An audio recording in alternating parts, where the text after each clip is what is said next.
All right, Jack, do I have permission to touch you? You do. Jaden, do I have permission to touch you? Yes, and this goes for throughout the whole video. So first I'll perform is the Allen's test, and I'll have my patient sit here just like this, and I'll ask to see his arm, and I tell him to go completely limp, which then I would find his pulse here, which I found it right here on the radial side, which then, as I would tell my patient, as I bring his arm up and away, or up, and I would tell him to look away just like that. So here. Okay, and a positive here would be diminishing of the pulse as I go back and it coming back when I come back. But for Jack here, it felt it the whole time throughout the motion, so that is a negative.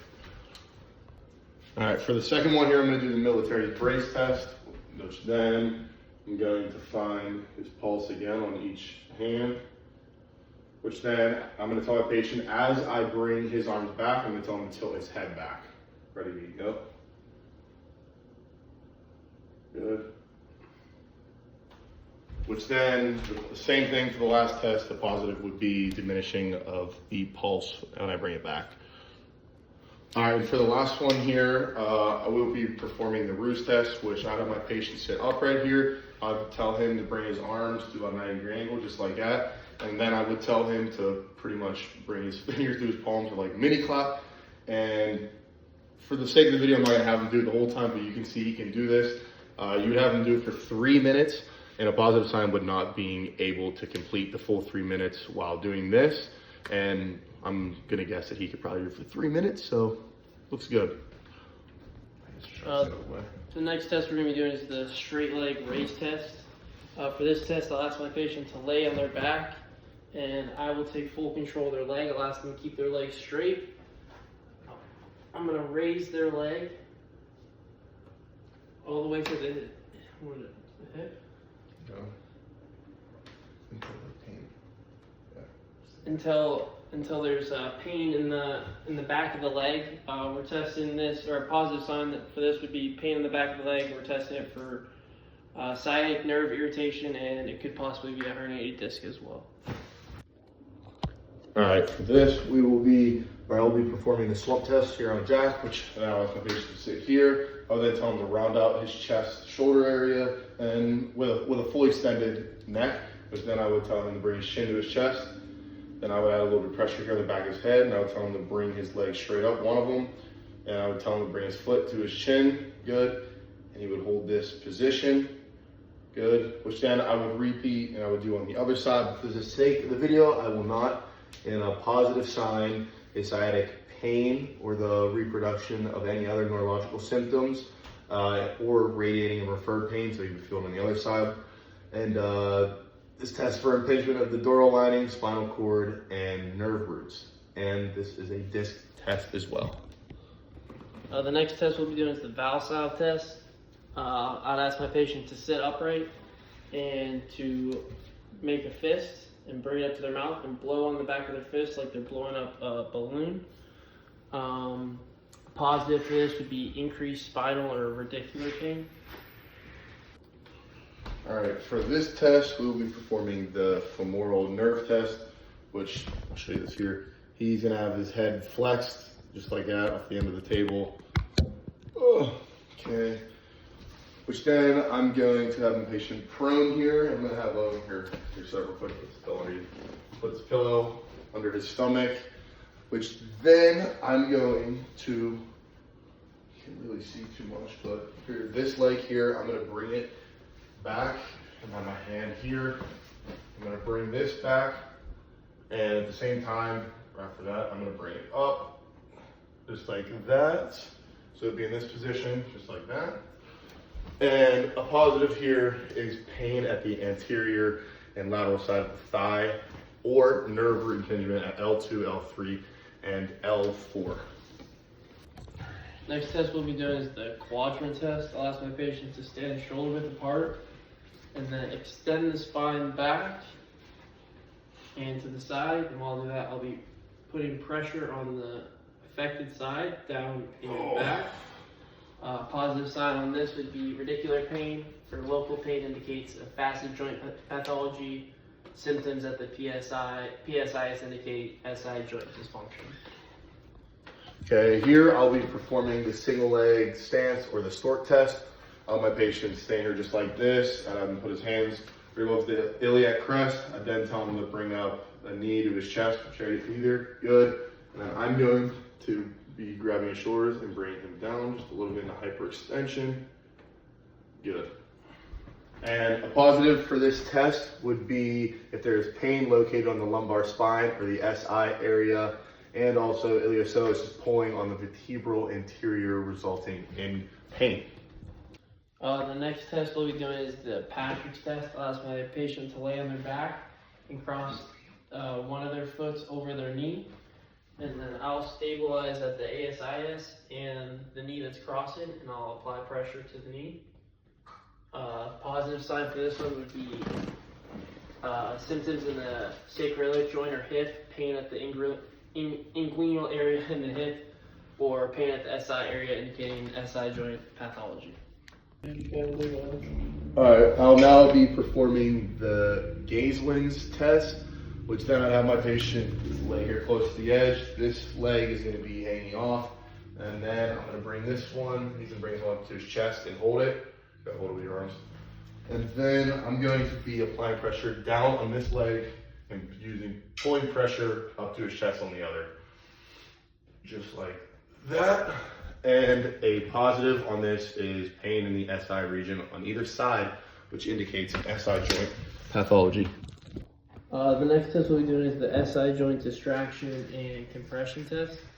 For the first one, I'll be asking my patient to lay on his back, and I'll be finding his iliac flares, and I'll be applying pressure to them gradually.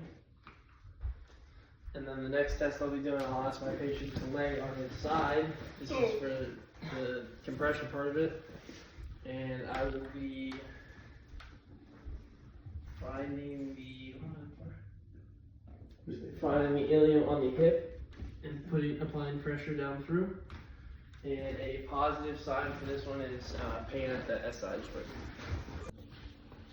So for this, we'll be doing the spring test posterior to anterior joint play, which I'll have my patient lay prone here, and I'm going to be finding the vertebral column, a spinous process, which I'm going to find right here, which then I'm going to be applying force, an anterior force to the actual process, and I'm going to be doing this by putting the pinky side of my hand right on it, and with my hand up top, I'm going to be applying force down, just like that.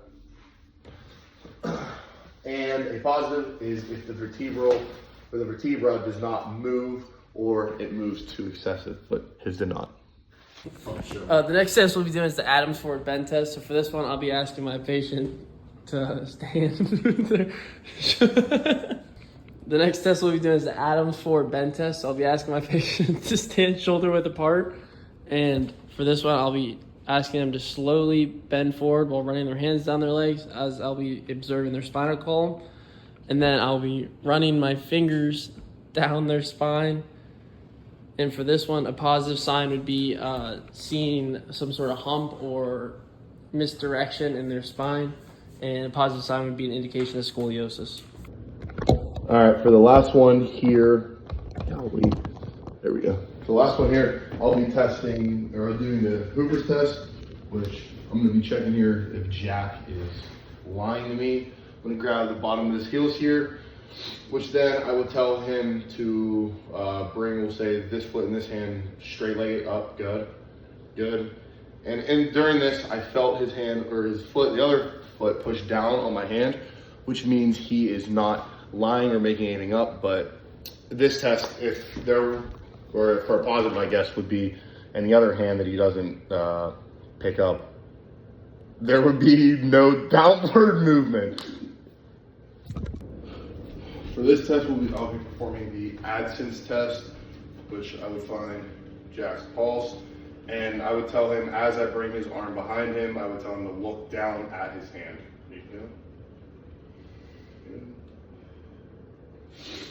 Good. And a positive would be diminishing of the pulse when I bring it back, and when I bring it forward, I would feel it back to normal. The next test we'll be doing is the compression and the Sperling's test.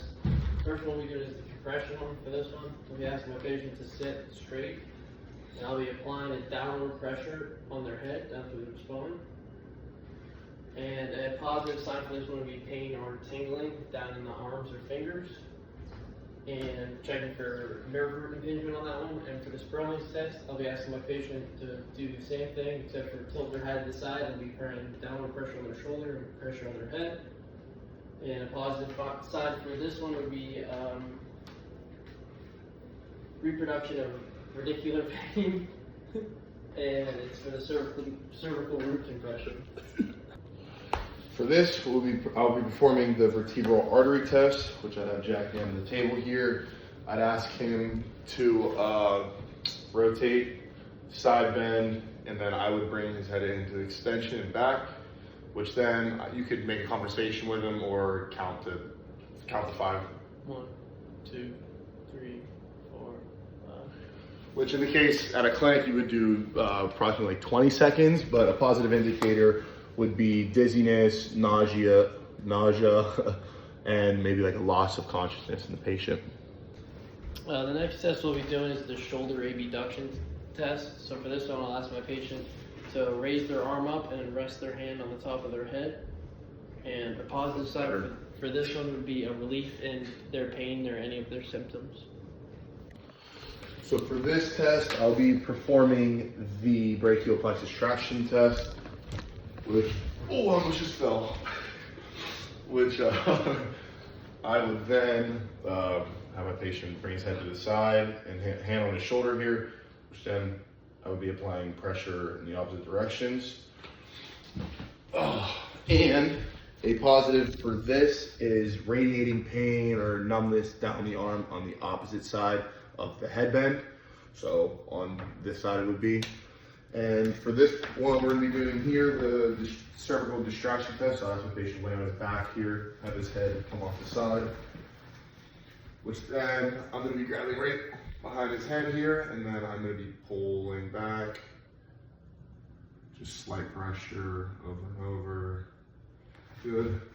And a positive sign for this is the reduction or kind of relief of his symptoms that he came in feeling.